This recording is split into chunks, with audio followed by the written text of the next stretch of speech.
The Jumping Flea That Conquered the World. A History of the Ukulele. Listen to that sound. It's the sound of a sunset on a Hawaiian beach, the sound of a joyful sing-along with friends. It's the sound of pure, simple happiness, all wrapped up in 4 little strings. Welcome to Orlando Ukulele. Whether you're a seasoned player who knows your tenors from your sopranos, or you've just picked up one of these for the very first time, you're part of a story.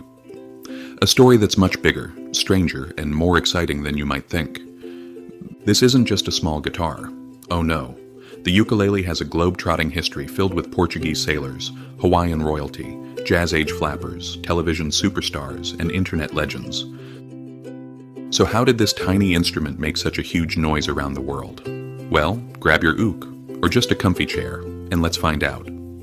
Our story doesn't begin in the tropical paradise of Hawaii, but on a rugged volcanic island in the middle of the Atlantic.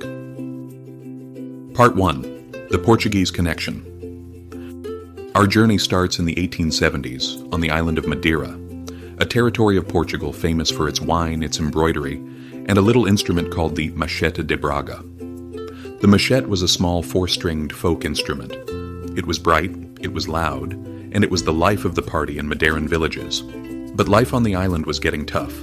The sugar and wine industries had collapsed, and thousands of people were looking for a fresh start.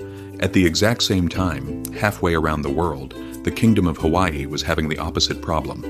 Its sugarcane industry was booming, but there weren't enough workers for the vast plantations. So, they started looking for help, and they looked all the way to Madeira.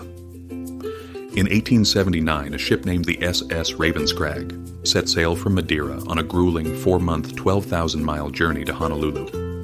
On board were over 400 men, women, and children, hoping for a new life, and packed away in their luggage were their tools, their clothes, their memories, and a few machetes.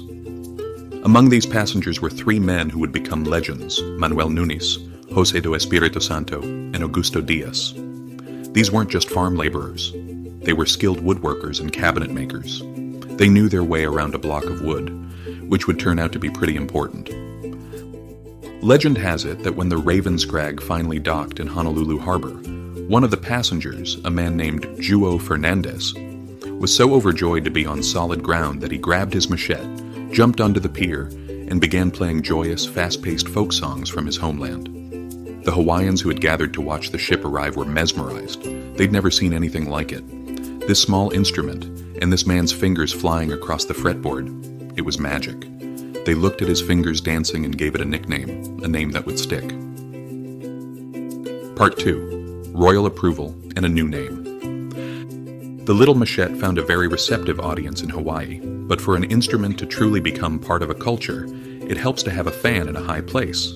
And the ukulele found the highest fan in the land, King David Kalakaua. Known as the Merry Monarch, King Kalakaua was a true patron of the arts. He was passionate about reviving traditional Hawaiian culture, from the hula to native music. When he saw and heard this new instrument, he fell in love with it. He learned to play it, and he promoted its use in formal royal functions and performances. Having the king's seal of approval was like getting a 5-star review from the ultimate influencer. The instrument was in.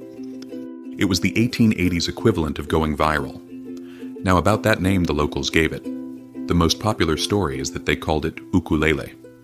In Hawaiian, uku means flea, and lele means to jump. Jumping Flea! A perfect description for the sight of those fast-moving fingers. It's a fun, memorable story, and it's the one you'll hear most often. But there's another more poetic theory, one favored by the last monarch of Hawaii, Queen Liliuokalani. She suggested the word uku could also mean gift, and lele to come. So, ukulele meant the gift that came from afar, a beautiful tribute to its journey across the ocean. Jumping Flea, or precious gift. Really, why not both? Remember our 3 woodworkers from the ship? Manuel Nunes, Augusto Dias, and José do Espírito Santo finished their contracts on the sugar plantations and moved to Honolulu to do what they did best: work with wood. They opened up shops and started making instruments. They adapted the design of the machete, changing the tuning and, most importantly, building it out of a beautiful native Hawaiian wood, koa. This gave the instrument its signature warm, sweet tone. The ukulele as we know it today was born. Part 3. The Ukulele Takes America. For a few decades, the ukulele was Hawaii's wonderful secret, but that all changed in 1915. The Panama Pacific International Exposition in San Francisco was a massive World's Fair, celebrating the opening of the Panama Canal. Countries from all over the globe built elaborate pavilions to show off their culture and industry. And the talk of the fair? The Hawaiian Pavilion. For 9 months, fairgoers were enchanted by the sound of the George E. Awe Royal Hawaiian Quartet. The combination of steel guitar and the rhythmic strumming of the ukulele was intoxicating. It was exotic, it was romantic, it was the sound of paradise. America went completely ukulele crazy. The Roaring Twenties weren't just about jazz and speakeasies, they were about the ukulele. It was the must-have accessory. Tin Pan Alley songwriters in New York started churning out ukulele-specific songs. Vaudeville stars made it a centerpiece of their acts. A man named Cliff Edwards, nicknamed Ukulele Ike, became a national superstar. You might know his voice better as Jiminy Cricket from Disney's Pinocchio. Mainland companies like Martin, famous for their guitars, jumped on the bandwagon and started producing thousands of high-quality mahogany ukuleles, making them more accessible than ever. The ukulele was the perfect instrument for the era. It was affordable, portable, and relatively easy to learn a few chords. You could take it to a party, the beach, or a college campus. It was social, it was fun, and it brought people together.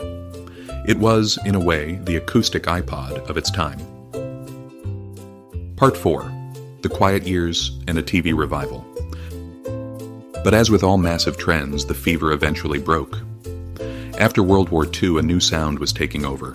It was loud, it was electric, it was rebellious, it was rock and roll. Suddenly, the sweet, gentle ukulele felt, well, a little quaint. It got pushed to the back of the closet, dismissed by many as a novelty or a child's toy. But you can't keep a good instrument down. In the 1950s, the ukulele found a new champion in a new medium, television. His name was Arthur Godfrey, and he was one of the biggest stars on TV and radio. He loved the ukulele and played it constantly on his show, Arthur Godfrey and His Friends. He even had a plastic ukulele designed and sold by the millions, and he'd teach his audience how to play, right there on live television. He brought the ukulele into living rooms across America and created a whole new generation of players. And then, there was Tiny Tim. In the late 1960s, his high-pitched falsetto and his trusty ukulele became an unforgettable pop culture moment. While he definitely brought the ukulele back into the spotlight, his eccentric persona also, for a time, cemented its image as a bit of a gimmick. The ukulele was famous again, but it was waiting for someone to remind the world that it could be more than just a novelty. Part 5. The Third Wave and the Digital Age. That reminder came in the 1990s, with a voice that felt as big and beautiful as the islands themselves. Israel Kamakawiwoʻole's breathtakingly beautiful medley became a global sensation. With just his voice and his ukulele, Iz touched the hearts of millions. He showed the world the soul of the instrument, its capacity for profound beauty and emotion. Then in 2006, the new frontier of the internet gave us another ukulele pioneer. A young player from Hawaii named Jake Shimabukuro had a video of him playing a mind-blowing rendition of While My Guitar Gently Weeps in Central Park. The video went viral on a brand new website called YouTube. People were stunned. He was playing things on the ukulele that no one thought was possible, blending flamenco, rock, and classical techniques with dazzling speed and artistry. Jake proved once and for all that this was a serious instrument capable of incredible virtuosity. Thanks to pioneers like Iz and Jake, and the power of the internet, we are now in the midst of the ukulele's third great wave. YouTube tutorials have made it easier than ever to learn. Online communities connect players from every corner of the globe. Artists from every genre are picking it up and making it their own. From a folk instrument on a small Portuguese island, to the court of Hawaiian kings. From the dance halls of the jazz age to the top of the pop charts and the screens of our laptops and phones. The ukulele's journey is incredible. It has survived being the most popular instrument in the country, and it has survived being forgotten. Through it all, its essential character has never changed. It's an instrument of joy, an instrument of community, an instrument of aloha. Now that you know some of the ukulele's story, isn't it time to add to yours? Don't worry about being a virtuoso. Even if you can only play a one-finger chord, you are a ukulele player. Have fun with it. We've only scratched the surface of the history of this beautiful instrument we call ukulele. If you're interested in more stories, deeper dives, and content like this, please like, subscribe, and comment down below. Thanks for watching, and keep strumming sunshine. Aloha!